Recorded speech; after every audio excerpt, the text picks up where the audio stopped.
दोस्तों, स्वागत है आपका पंकज फौजी स्टडी ग्रुप पे। आज की वीडियो हम उन बच्चों के लिए बना रहे हैं जो एसएससी जीडी की तैयारी कर रहे हैं और लास्ट टाइम पे क्या करें, कैसे करें। देखिए, दो मोस्ट इंपॉर्टेंट बातें बताने वाला हूं और उसी में को आपको फॉलो करना ही पड़ेगा। देखिए, 2 मिनट की वीडियो है, 5 मिनट की वीडियो है, ज़्यादा बड़ी भी नहीं बनाऊंगा, लेकिन आपको ये जो 2 पॉइंट में बताने वाला हूँ वो आपके लिए लाइफ चेंजिंग हो जाएंगे। आपको एसएससी जीडी क्रैक करना है, मतलब करना है, तो 2 पॉइंट सुन के चले जाइए। अगर आपको वीडियो अच्छी नहीं लगे बीच में छोड़ के चले जाना, लेकिन जो 2 पॉइंट में बताने वाला हूँ ना, आपकी लाइफ बदल देंगे। तो वीडियो को शुरू करते हैं। चैनल पर पहली बार आए हैं तो चैनल सब्सक्राइब कर लीजिएगा। दोस्तों, चक्षु पब्लिकेशन की एसएससी कांस्टेबल जीडी से रिलेटेड एक बहुत अच्छी बुक आई है जो भर्ती 2021 को कवर करती है, जिसमें आपको 20 प्रैक्टिस सेट और 8 सोल्व 3200 प्लस बहुविकल्प पे आपको क्वेश्चन मिलने वाले हैं और वो भी डिस्क्राइब क्वेश्चन होंगे।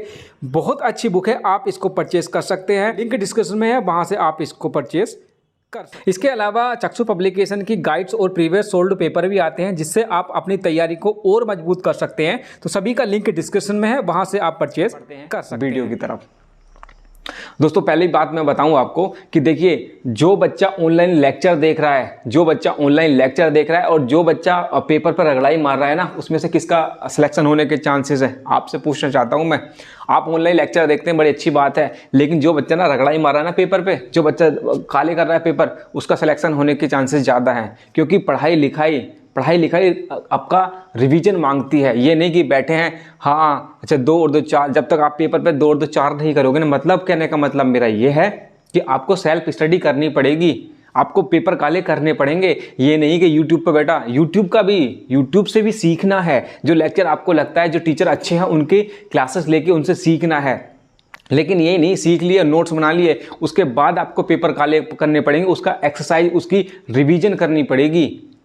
ये बहुत इंपॉर्टेंट है कि ये नहीं कि बैठे हैं और बस आपको करना पड़ेगा। भाई ऐसे काम नहीं चलेगा। अगर मैं लड़ूं मैं तो आपको प्रैक्टिस सेट लगाने होंगे। प्रैक्टिस सेट डजंट मैटर कि आप कहाँ से खरीद रहे हैं, क्या खरीद रहे हैं, पुराने खरीद रहे हैं, नए खरीद रहे हैं, ये किस तरह के खरीद रहे हैं, बस उसमें गलतियां नहीं होनी चाहिए। प्रैक्टिस सेट लगाने के फायदे क्या होंगे, मैं बिल्कुल शॉर्ट में बताऊंगा कि प्रैक्टिस सेट लगाने के फायदे क्या हैं। प्रैक्टिस सेट लगाने के फायदे ये हैं कि आपको एक तो अपने स्टडी का पता चल जाएगा कि भाई मैं खड़ा कहाँ हूं, कितने नंबर ला पा रहा हूं मैं। बस मैं अपना टाइम ही निकाल रहा हूं, किताब लेकर बैठ गए हैं और चल रही है राम गाथा, कभी इधर देख लिया कभी उधर देख लिया, बस हो रही है पढ़ाई। कैसी को पढ़ाई कहोगे, इसी को तैयारी कहोगे।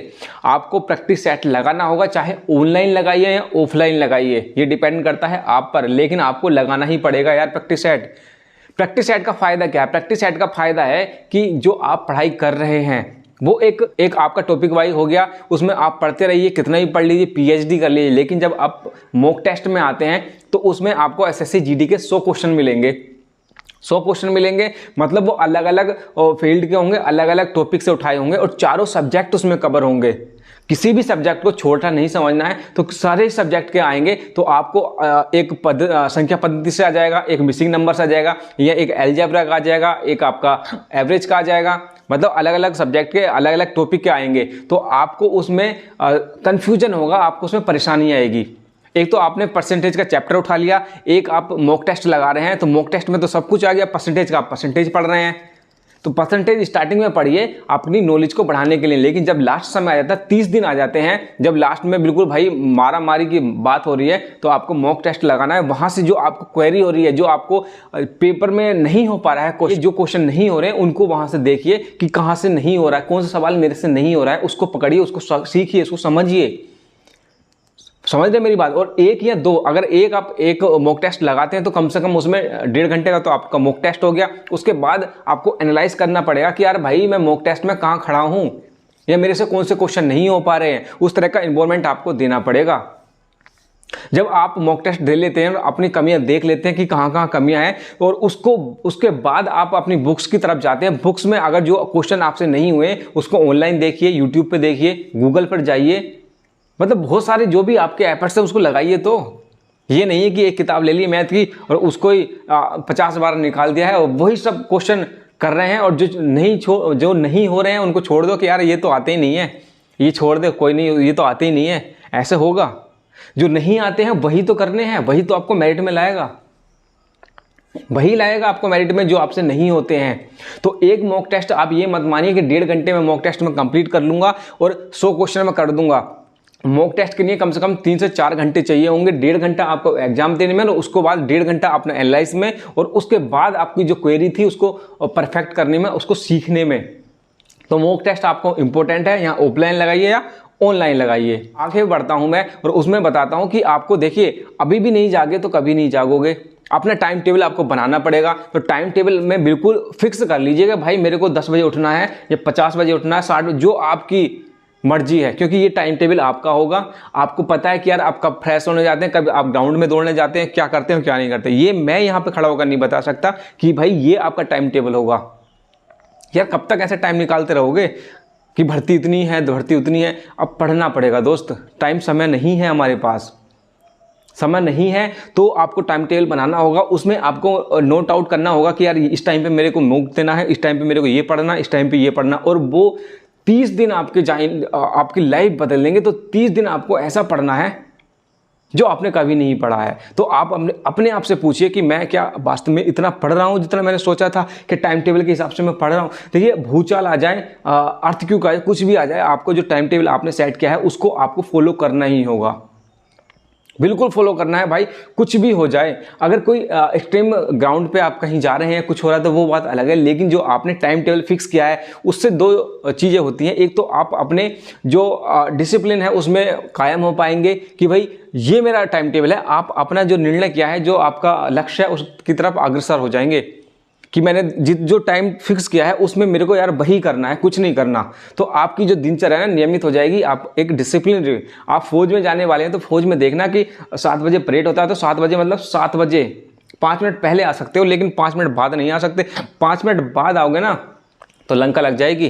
तो डिसिप्लिन की आदत अभी से डालना स्टार्ट कर दीजिएगा कि जिससे कि कल को भी परेशानी न आए और आपको अपने गोल पर पहुंचने में ज़्यादा दिक्कत ना आए।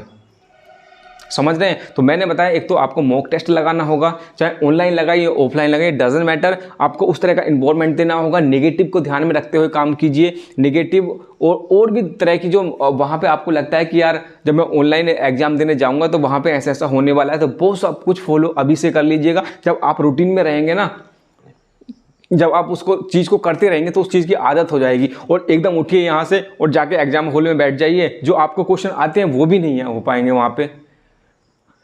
मैंने खुद अप्लाई किया है कि भाई जब वहाँ पे जाते हैं ना तो आधी चीज़ें तो वैसे निकल जाती हैं क्वेश्चन पेपर हाथ में आते ही कि यार ये क्वेश्चन तो किया था मैंने, होगा कैसे, नहीं होता भाई वहाँ पे। तो वहाँ पे आपको प्रैक्टिस ही चाहिए होगी और पेपर काले करने ही पड़ेंगे। पेपर काले, मैं दोबारा बोल रहा हूँ, पेपर काले कीजिए। जितने आप पेपर काले करेंगे ना वहाँ पे उतना ही ईजी हो जाएगा आपको। तो आप अपना पेन पेंसिल लेक्चर लीजिए, नोट्स बनाइए, लेकिन उसके बाद अपना सेल्फ स्टडी, जो बच्चा सेल्फ स्टडी करता है ना वही सक्सेस होता है। आप मेरे कहने से आज से ही उठिए, अपना टाइम टेबल बनाइए। दूसरी चीज़, आपको मॉक टेस्ट लगाइए, जो नहीं होते वहाँ से क्लियर कीजिए। और किसी भी सब्जेक्ट को छोटा बड़ा मत समझिए कि यार मैथ है ये तो बहुत बड़ा हुआ है, इंग्लिश है ये तो बहुत बड़ा हुआ है, हिंदी है, जीके है, रीजनिंग है, जो भी है आपको। अगर आपको लगता है कि मैं इसमें वीक हूँ तो थोड़ा सा ज़्यादा टाइम दे दीजिए, वरना सारे ही जो सब्जेक्ट है वो इंपॉर्टेंट है, वहीं से आपको मेरिट बनने वाली है और सभी क्वेश्चन 25-25 नंबर के आने वाले हैं।